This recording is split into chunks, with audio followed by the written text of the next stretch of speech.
dal leen ak jàmm Sud Quotidien di siwaat ci li ñu ruumandaat maanaam dindi ville de Dakar nekkul ville de Dakar rek moom moo soxal nguuru Sénégal bokk na ci nag Thiès Ndakaaru Rufisque waaye ak tamit dëkk bi nga xam moo nekk Pikine loolu nag ni nga xam ne kat la ko code des collectivités territoriales daal di bëggee kaddu yooyu nag Omar Gueye moo ko yëkkati woon ba léegi loolu mooy ay di jàmbat ñu jàpp ne li ñu mel dañ ko def ngir rek fexe rek ba teg loxo ci li nga xam ne que mooy yenn dëkk yu mag yi ginnaaw da bañ ko jéemee lu bëri te loolu nag mujjul antu nguuru Sénégal nag nëbbatuwul benn yoon ngir rek fexe nag ba indi ay coppite ci yëf yi ni muy doxee fexe nag ba teg loxo Dakar waaye nag du am benn élection loolu mooy gis-gis suñu naataangoo di Sud Quotidien moo tax sax li ni mel sax kii di Macky Sall yàgg na koo bëgg ndaxte bañ ko falee ci atum 2012 ba léegi li ni mel mu ngi koy jéem waaye nag ba léegi antoogul Macky Sall bëgg-bëggam leen rek la teg loxo ci dëkk yu mag yi nga xam ne ñu nekk fii ci biir Sénégal moo tax sax suñu naataangoo nekk ci 24 heures samp ab laaj kan moo war a mën a sauver nag kii di Omar Gueye kii di Babacar Thioye Ba nekk directeur de cabinet adjoint bu mairie bu Dakar yëkkati ci ay kaddu nee na kat Omar Gueye moom ay njaaxum la wax li ni mel dañ ko def wàllu politique rek moom moo ko lal li ni mel kat suñ ko bàyyi mu jàll dafay salfaañe waaye tamit gàllankoor lu jëm ci wàllu démocratie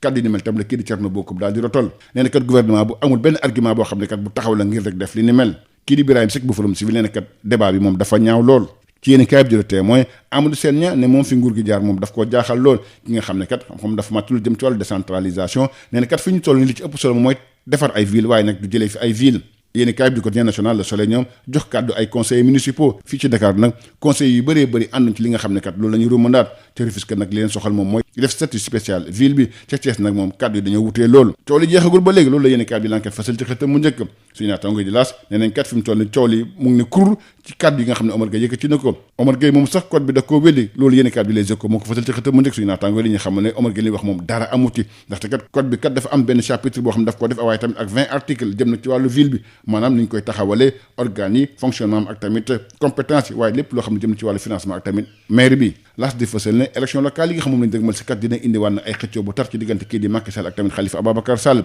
ndaxte kat ñoom ñaar ku ci nekk nga def sa kéemtalaay kàttan ngir rek fexe bañ ànd ak yow waaye loolu laataa muy door na ñi nga xam ne ñoo te ay seen suqkat ñoom ñoo commencé porter combat bi critique moom dafa def taxaw seetlu ci ki nga xam ne kat moo fi nekkoon maire bu Dakar nee na kat Khalifa Sall fi mu toll nii moo saf ñëpp loolu moo gën a fës ci yéene kaay bi ginnaaw bi nga xam ne kat Souleymane Jules Diop yëkkati na ay kàddu jëmale ko ci Khalifa Sall Ousmane Sonko moom daal di koy dalal fi mu toll nii Khalifa Sall kat ñëpp a bëgg xaritoo ak moom ñëpp a bëgg tamit ànd ak moom ñi nga xam ne kat ñu ànd ak Benno Bokk Yaakaar ñoom ba léegi ñu ngi jóg di yàq deru kii di Khalifa Ababacar Sall ci wàllu mbas mi mesures yi nga xam ne jëloon nañ ko ngir rek fexe ba feebar daal di wàññeeku ba léegi rek moom mooy ay di njàmbat ñu jàpp ne ñi nga xam ne kat ñu ngi nag ci wàllu bar ak tamit restaurant ñoom yëkkati nañ ci ay kàddu fekkee sax ñu bëri nag ànd nañ ci am na ci ñoo xam ne kat dañ cee jaaxle lool ndaxte kat ñu bëri dañoo jàpp ne waxtu bi nga xam ne kat ci lañ jël restriction yooyu nag dafay tamit weeru décembre te weer woowu nag ci la ñuy gën a am koppar ci li nga xam ne moom mooy jëm ci seen liggéey li leer ba leer moo yëf yi mu ngi gën di yokk ba léegi fii ci biir Sénégal loolu yéen kat bi critique moo ko fësal nee na kat démb juróom-ñaar fukki nit ak benn amoon nañu wopp si di coronavirus ñeenti cas grave waaye tamit kenn moo ci ñàkk bakkanam donte sax jël nañ ay matuwaay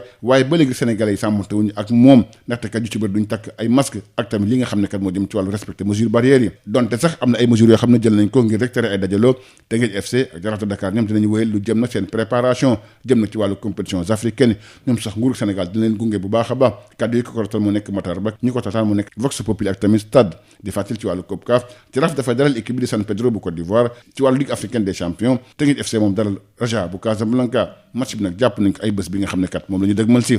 Ligue européenne des champions léegi nag xam nañ tableau huitième de finale yi ginnaaw bi nga xam ne que tirage au sort bi amoon na dem yéeni kaay bi Stade di jàpp ne ay match yu mag a mag ñoo ci am waaye ci gën a fës nag bokk na ci Chelsea Atlético ak tamit FC Barcelone ak Paris Saint-Germain mbokk yi jaa ngeen jëf ba mel ne incha allahu rabbi. Bonjour à tous. Dans sa livraison du jour, Sud Quotidien revient sur la suppression pressentie de la ville de Dakar quand Macky Sall dribble les suffrages barre la une du journal. La disparition des 5 villes du pays pour laisser la place aux départements et communes comme le stipule l'article 1 du Code général des collectivités annoncé par le ministre Omar Gueye pourrait être la fin d'une longue visée du régime en place à l'endroit de certaines grandes villes après plusieurs tentatives soldées par des échecs. Le pouvoir en place ne cache pas son intention de modifier les règles dans le choix des dirigeants afin de pouvoir exercer son contrôle sur la capitale sans passer par la voie électorale. Cette sortie du ministre Omar Gueye remet au goût du jour le débat sur l'obstination du chef de l'État à exercer par tous les moyens son contrôle sur certaines grandes villes. Entamée depuis 2012 au lendemain de son accession au pouvoir, cette bataille du président Macky Sall pour le contrôle des grandes villes qui semble dans sa dernière phase avec cette option de suppression pure et simple de la carte de la gouvernance locale s'est déroulée sur plusieurs étapes.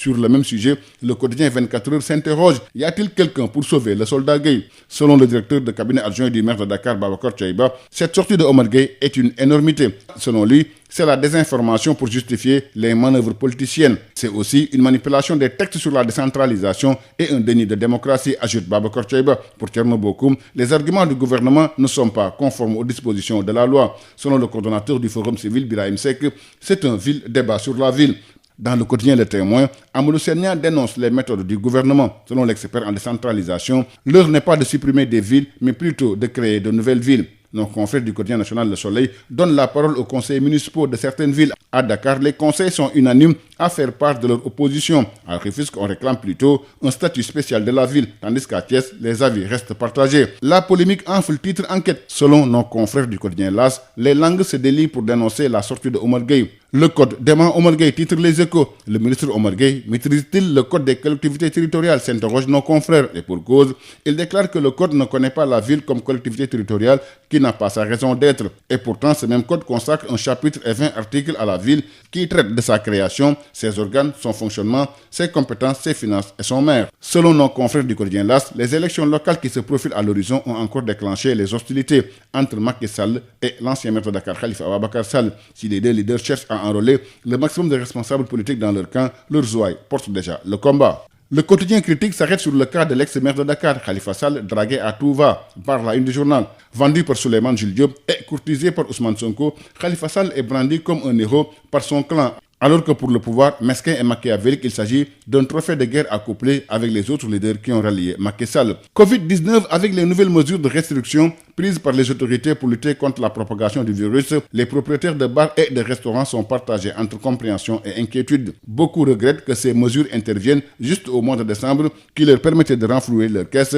révèlent nos confrères du quotidien national Le Soleil. En tout cas, les chiffres demeurent toujours inquiétants. Selon nos confrères du quotidien critique, en ce début de semaine, 71 nouvelles contaminations ont été notées, 4 cas graves et 1 décès. Malgré les restrictions, certains Sénégalais rechignent à respecter les mesures barrières, comme le port de masque selon nos confrères du quotidien LAS. Malgré ces mesures de restriction, Teungueth FC et Jaraaf de Dakar, qui préparent les compétitions africaines, vont bénéficier d'un accompagnement pour poursuivre leur préparation, selon le ministre des Sports, Matar Ba, dont les propos sont relayés par Vox Populi et Stade. En Coupe CAF, le Jaraaf de Dakar reçoit San Pedro de la Côte d'Ivoire, alors qu'en Ligue des Champions, Teungueth FC va accueillir le Raja de Casablanca. Les matchs sont prévus la semaine prochaine. Ligue européenne des champions, les affiches des huitièmes de finale dévoilées à l'issue du tirage au sort. Selon Stade, si toutes les affiches pourraient être considérées comme des chocs, les confrontations Atlético-Chelsea et FC Barcelone-Paris Saint-Germain semblent être plus indécises ou ont une connotation particulière. Merci, c'était tout. À vos journaux et bonne lecture à tous.